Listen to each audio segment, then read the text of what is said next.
तो आप लोगों का स्वागत है फिर से आज के एक और बेहतरीन वीडियो में। जैसा कि आप लोग जानते हैं कि आप लोगों के लिए एसएससी एमटीएस का जो क्लास है वो क्लास स्टार्ट हो गया। ठीक है, करने का मतलब आपको क्लास दो टाइप में मिल रहा है। एक और टाइप में हम क्या है कि आपको क्लास मिल रहा है प्रैक्टिस सेट, एक और टाइप में क्या है आपको क्लास मिल रहा है टॉपिक वाइज। ठीक है, आपको क्या करना है, दोनों क्लास को लगातार करना है। ठीक है, अगर आप दोनों क्लास को करते हैं तो आप उम्मीद आशा रखिए कि आप एग्जाम में सभी क्वेश्चन को कर लीजिएगा। ठीक है, देखिए तो हमारा जो आज का टॉपिक क्या है, तो टॉपिक का नाम है सिंधु घाटी सभ्यता। ठीक है, करने का मतलब आपके एग्जाम में सिंधु घाटी सभ्यता से क्वेश्चन कन्फर्म आते। ठीक है, अगर आप इस सेशन को पूरा कर लेते हैं तो उम्मीद रखिए कि सिंधु घाटी सभ्यता से जो भी क्वेश्चन पूछेगा आप सारी क्वेश्चन को मतलब बिना डरे हुए मतलब बिना दिक्कत के कर लीजिएगा। ठीक है, तो आपको क्या करना है, बस सेशन को पूरा करना है, आपको संपूर्ण बातें समझ में आएगी। ठीक है, देखिए इसलिए हम लोग करते क्लास को स्टार्ट। ठीक है, देखिए समझिए, देखिए हमारा आज का टॉपिक क्या है, तो टॉपिक का नाम कहती है सिंधु सभ्यता। ठीक है, समझिए यहाँ पे देखिए।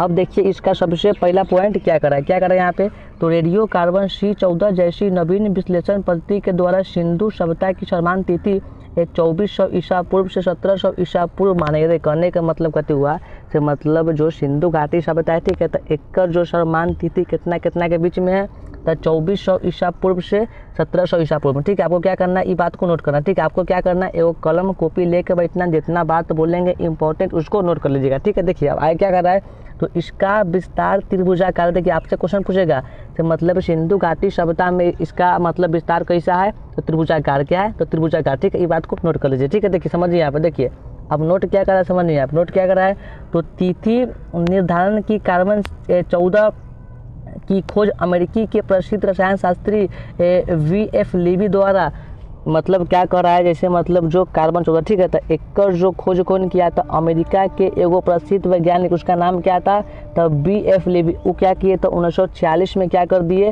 वो इसका खोज कर दिए। ठीक है, करने का मतलब सिंधु घाटी सभ्यता का संबंध किससे है, तो उसका संबंध है कार्बन 14 से। ठीक है, देखिए आगे क्या कर रहा है, तो इस पद्धति में जिस पदार्थ में कार्बन 14 की मात्रा जितनी कम रहती है वह उतनी ही प्राचीन माने जाती है। करने का मतलब कहते हुए मान लीजिए कोई तत्व, ठीक है, तो उस तत्व में अगर कार्बन की मात्रा जितना अधिक रहेगा उसको उतना ही प्राचीन माना जाता है। ठीक है, तो ठीक इसी प्रकार सिंधु घाटी सभ्यता का भी संबंध ऐसे ही है। ठीक है, देखिए समझिए यहाँ पे, देखिए अब देखिए आपका पॉइंट नंबर अगला क्या करा, चलिए यहाँ पे देखिए ये पॉइंट क्या करा यहाँ पे, तो सिंधु सभ्यता की खोज 1921 में राय बहादुर दयाराम सैनी ने की थी। कहने के मतलब जो सिंधु घाटी सभ्यता है, ठीक है, तो एक खोज कब हुआ था, 1921 में। कौन किया, तो राय बहादुर दयाराम सैनी। ठीक है, क्या करना है आपको, दोनों बात याद रखना। ठीक है, ये दोनों बात एग्जाम में पूछता है। ठीक है, अगर आपसे क्वेश्चन पूछेगा सिंधु घाटी सभ्यता के खोज कब हुआ, 1921 में। कौन किया, तो राय बहादुर दयाराम सैनी। ठीक है, देखिए अब अगला पॉइंट क्या कर समझिए, क्या कर रहा है, तो सिंधु सभ्यता को आदि ऐतिहासिक अथवा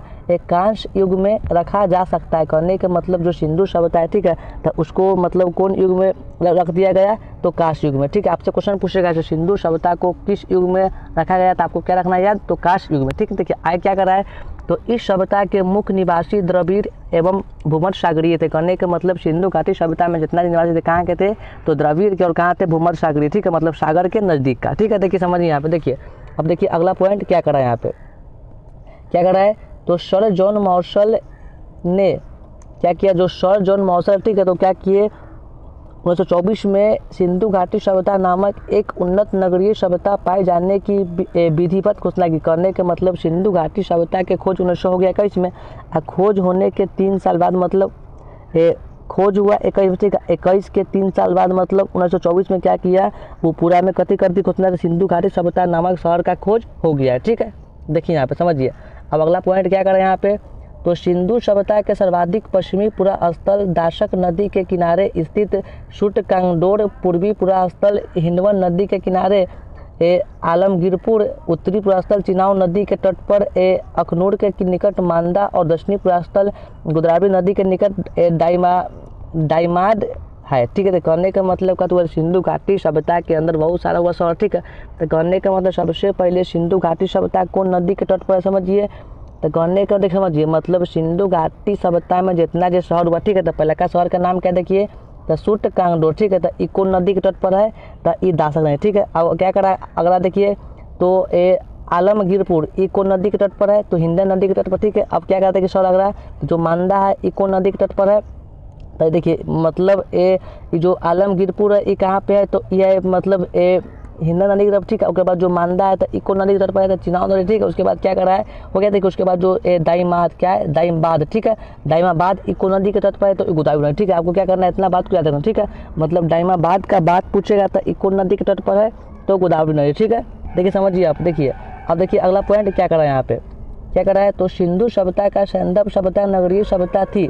सैंधव सभ्यता से प्राप्त परिपक्व अथवा अवस्था वाले स्थलों में केवल 6 को ही बड़े नगर की संज्ञा दे। करने का मतलब सिंधु घाटी सभ्यता में ऐसा 6 गो शहर है, उसको क्या किया गया, तो बड़े शहर की नाम दिया गया। पहला का शहर का नाम क्या है, तो मोहनजोदड़ो। आपसे क्वेश्चन पूछेगा कि सिंधु घाटी सभ्यता में कितने शहर को नाम दिया गया था, आपको क्या बोलना है, 6, ठीक है। और उसका सबसे बड़ा शहर क्या है, तो मोहनजोदड़ो। उसके बाद क्या, हड़प्पा। उसके बाद कहती है तो गनबाड़ी वाला। उसके बाद क्या है, राखी गढ़ी। उसके बाद कहती धौलावीरा। उसके बाद कालीबंगन, ठीक है। मतलब सिंधु घाटी सभ्यता में 6 गो शहर, मोहनजोदड़ो, हड़प्पा, उसके बाद क्या है तो गनबाड़ी वाला। उसके बाद कहती राखी गढ़ी। उसके बाद कौन है, धौलावीरा। उसके बाद कौन है, कालीबंगन, ठीक है। ये जो 6 शहर है मतलब इसका प्रसिद्ध शहर है, ठीक है। देखिए समझिए अगला पॉइंट क्या करा है यहाँ पे, चलिए ये क्या करा है, तो मोहनजोदड़ो से प्राप्त स्नागार संभवतः सैंधव सभ्यता की सबसे बड़ी इमारत। करने का मतलब सिंधु घाटी सभ्यता का और नाम क्या है, तो सैंधव सभ्यता। आपसे क्वेश्चन पूछेगा सिंधु घाटी सभ्यता का और नाम क्या है, तो सैंधव सभ्यता, ठीक। क्या कर रहे हैं हम, देखिए तो मोहनजोदड़ो से प्राप्त स्नागार संभवतः सैंधव सभ्यता की सबसे बड़ी इमारत है। मतलब जो मोहनजोदड़ो, ठीक है। तो सबसे बड़ी इमारत कहाँ से हुआ प्राप्त, तो मोहनजोदड़ो, ठीक है। देखिए आगे क्या करा है, जिसके मध्य स्थित स्नान कुंड 11.88 मीटर लंबा, उसके बाद 7.01 मीटर चौड़ा, उसके बाद 2.4 मीटर गहरा, ठीक। करने का मतलब कहती हुआ तो मतलब जो मोहनजोदड़ो में जो स्नागार मतलब कुंड है, ठीक है। तो ये कितना मतलब हाइट इसका है, तो इसका ऊंचाई है 11.88 मीटर, मतलब ये लंबा है, ठीक है। कितना देखिए चौड़ा है, तो 7.01 मीटर, ठीक है। कितना मतलब गहरा है, तो 2.43 मीटर, ठीक है। अब क्या कर रहा है, इस स्नान कुंड में 2 तरफ से उतरने की सीढ़ियाँ बनाई, ठीक है। मतलब जो ये स्नान कुंड है, ठीक है। तो इसमें क्या किया गया, मतलब दोनों तरफ से सीढ़ी, ठीक है। एगो सीढ़ी चढ़ने के लिए, एगो उतरने के लिए। आगे क्या कर रहा है, और चारों ओर कमरे बनाए गए, ठीक है। मतलब ओकरा चारों तरफ कहती है कमरा है। इसमें भरने के लिए पानी कुएं से निकाला जाता था। उपयोग के बाद इसे खाली कर दिया जाता था। शायद यहाँ विशिष्ट नागरिक विशेष अवसरों पर स्नान किया करता, ठीक है। मतलब जो ई कुंड था, ठीक है। तो ई कुंड में मतलब जो कमरा उसका भी था व्यवस्था, ठीक है। लोग क्या करते थे, इसमें से पानी निकाल के फिर उसका यूज करके फिर उसमें रख दिए, ठीक है। देखिए यहाँ पे समझिए, देखिए अब देखिए पॉइंट अगला क्या करें यहाँ पे, क्या करा है, तो अग्निकुंड लोथल एवं कालीबंगन से प्राप्त करने का मतलब अग्निकुंड मतलब जो आग का जो मतलब खोज हुआ, ठीक है। तो वो कहाँ से हुआ, तो लोथल और कालीबंगन में। मतलब सिंधु घाटी सभ्यता में अग्निकुंड मतलब जिससे यज्ञ होता है, ठीक है। तो उसका मतलब प्राचीन साक्ष्य कहाँ से मिला, तो लोथल और कालीबंगन से। आपको ये बात को नोट कर लेना है, ठीक है। देखिए अब देखिए अगला पॉइंट क्या करा है, मोहनजोदड़ो से प्राप्त एक शील पर 3 मुख वाले देवता की मूर्ति मिली। उनके चारों ओर हाथी, गेंडा, चीता एवं भैंसा विराजमान थे। कहने का मतलब मोहनजोदड़ो में एगो साक्ष्य मिला, ठीक है। उसमें क्या था, तो उसमें 3 मुख वाला देवता मिला। मतलब वो देवता का 3 गो मुख था, उसका नाम कहती है तो पशुपतिनाथ। आपसे क्वेश्चन पूछ चुका है, क्या पूछेगा, तो मोहनजोदड़ो में 3 मुख वाले देवता का नाम क्या है, तो उसका नाम है पशुपतिनाथ, ठीक है। वो कहाँ मिला, तो मिला मोहनजोदड़ो में, ठीक है। आपको इतना बात को याद रखना, ठीक है। देखिए मतलब देखिए अब उसके चारों ओर क्या है, तो हाथी है, उसके बाद गेंडा है, चीता है, उसके बाद कहती है तो भैंसा विराजमान, ठीक है। मतलब वो मूर्ति के चारों तरफ जानवर उपस्थित है, ठीक है।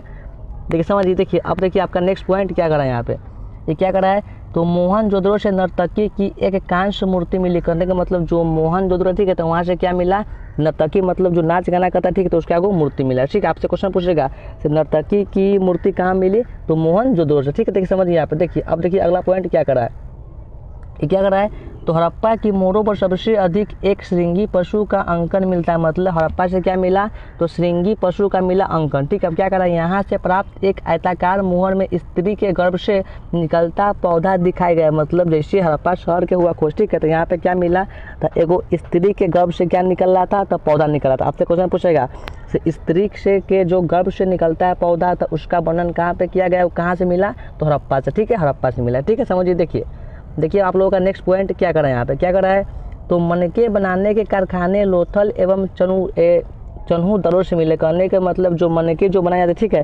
तो उसका साक्ष्य कहाँ से मिला, तो लोथल एवं चन्हू, ठीक है। आपसे क्वेश्चन पूछेगा मनके बनाने वाला साक्ष्य कहाँ से मिला, तो लोथल से, उसके बाद कहाँ से मिला, तो चन्हू से, ठीक है, मिला। देखिए आप देखिए क्या करा नेक्स्ट पॉइंट, सिंधु घाटी सभ्यता की लिपि भाव चित्रात्मक। देखिए आपसे क्वेश्चन पूछेगा, क्या पूछेगा, तो सिंधु घाटी जो सभ्यता है ओकर लिपि कैसा है, तो भाव चित्रात्मक। क्या है, तो भाव चित्रात्मक। आपको ये बात को याद रखना है, ठीक है। देखिए अब क्या कर रहा है, यह लिपि दाई से बाई और लिखी जाती है। करने का मतलब ई लिपि में लिखने की प्रक्रिया क्या है, तो राइट टू लेफ्ट, मतलब दाया से बाया, ठीक है। क्या कर रहा है, जब अभिलेख एक से अधिक पंक्तियों का होता है तो पहली पंक्ति दाई से बाई और दूसरी बाई से दाई और लिखा जाती है। करने का मतलब जब पंक्ति में आगे बहुत सब, ठीक है, तो उस समय क्या किया जाता है, मतलब पहला का पंक्ति को लिखता है दाएं से बाएं, उसके बाद जो सेकंड पंक्ति है उसको लिखता है बाएं से दाएं, ठीक है। आपसे क्वेश्चन पूछेगा, क्या पूछेगा क्वेश्चन, सिंधु घाटी सभ्यता की लिपि क्या है, तो भाव चित्रात्मक, ठीक है। इसको लिखते कैसे है, तो दाएं से बाएं, ठीक है। देखिए समझिए, आप देखिए अब नोट क्या कर रहा है, समझिए नोट क्या कर रहा है,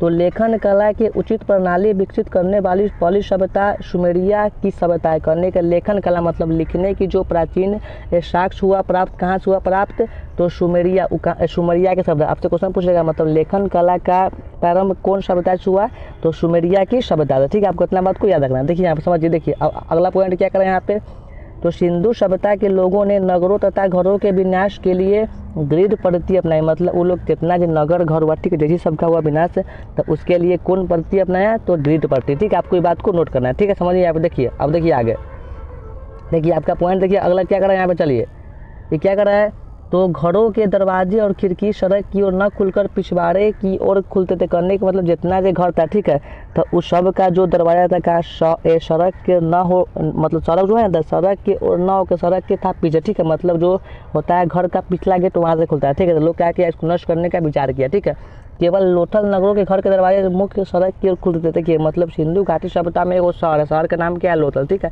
तो यहाँ के में जितना जो घर है तो उस सब का दरवाजा मतलब था खुले सड़क को, ठीक है। उसके अलावा जितना शहर है सबका था खुले पीछे, ठीक है। तो आपको याद क्या रखना है, मतलब एगो लोथल ऐसा शहर है जहाँ पे क्या हुआ, जितना से घर है तो सभी घर का दरवाजा मतलब खुलता है किस ओर, तो सड़क की ओर, ठीक है। ये बात को याद रखना है, कौन, तो लोथल, ठीक है। देखिए समझिए यहाँ पर, देखिए देखिए ई पॉइंट आपके लिए मोस्ट इंपॉर्टेंट है। क्या करा था, सिंधु घाटी सभ्यता में मुख्य फसल थी। आपसे क्वेश्चन पूछेगा, तो सिंधु घाटी सभ्यता में सबसे मुख्य फसल क्या था, तो गेहूं और जौ। क्या था, गेहूं और जौ, ठीक है। मतलब सिंधु घाटी सभ्यता का सबसे मुख्य फसल क्या है, तो गेहूं और जौ, ठीक है। ये क्वेश्चन आपसे एग्जाम में पूछेगा। देखिए अब अगला पॉइंट क्या कर रहा है, तो सेंधाबासी मिठाई के लिए शहद का प्रयोग करते थे। जितना जो लोग थे तो वो मतलब मिठाई के रूप में कथी का यूज करते थे, तो शहद का, ठीक है। देखिए अब क्या कर रहा है अगला पॉइंट, तो मिट्टी से बने हल का साक्ष्य बनमाली से मिला। मतलब जो मिट्टी से बना जो हल है उसका साक्ष्य कहाँ से मिला, तो बनमाली से मिला, ठीक है। आप ये बात को याद रखना। देखिए अब अगला पॉइंट क्या कर रहा है, तो रंगपुर एवं लोथल से चावल के दाने मिलते हैं। कहने का मतलब जो है चावल के दाने का साक्ष्य कहाँ से मिला, तो रंगपुर एवं लोथल से। आपसे क्वेश्चन पूछेगा, सिंधु घाटी सभ्यता में चावल के दाने का साक्ष्य कहाँ से मिला, तो रंगपुर एवं लोथल, ठीक है। देख समझिए, देखिए अब देखिए क्या कर रहा है, जिनसे धान की खेती होने का प्रमाण मिलता है। चावल के प्रथम साक्ष्य लोथल से ही प्राप्त हुआ। आपसे क्वेश्चन पूछेगा, ठीक है। मतलब चावल जो सबसे पहले कहाँ से मिला, तो लोथल, कहाँ से मिला, लोथल, ठीक है। आपको इतना बात को याद रखना है, ठीक है। देखिए समझिए, देखिए अब अगला पॉइंट क्या कर रहा है, तो सूत कोटदा कालीबंगन एवं लोथन से सैंधव कालीन घोड़े के अस्थि पंजर मिले। कहने का मतलब क्या हुआ था, सूत कोटता कालीबंगन एवं क्या उसका नाम था, लोथल, ठीक है। तो यहाँ से क्या मिला था, घोड़े के अस्थि पंजर। आपसे क्वेश्चन पूछा गया था घोड़े के जो अस्थि पंजर होता है, ठीक है। तो उसका साक्ष्य कहाँ से मिला, तो उसका साक्ष्य मिला सूतकोटता एवं कालीबंगन से, ठीक है। देखिए अब अगला पॉइंट क्या कराया था, तौल के इकाई संभवतः 16 के अनुपात में थी। मतलब जितना भी मापन की प्रक्रिया थी तो उसका इकाई क्या था, तो 16 के अनुपात में, ठीक है, 16 के अनुपात में, ठीक है।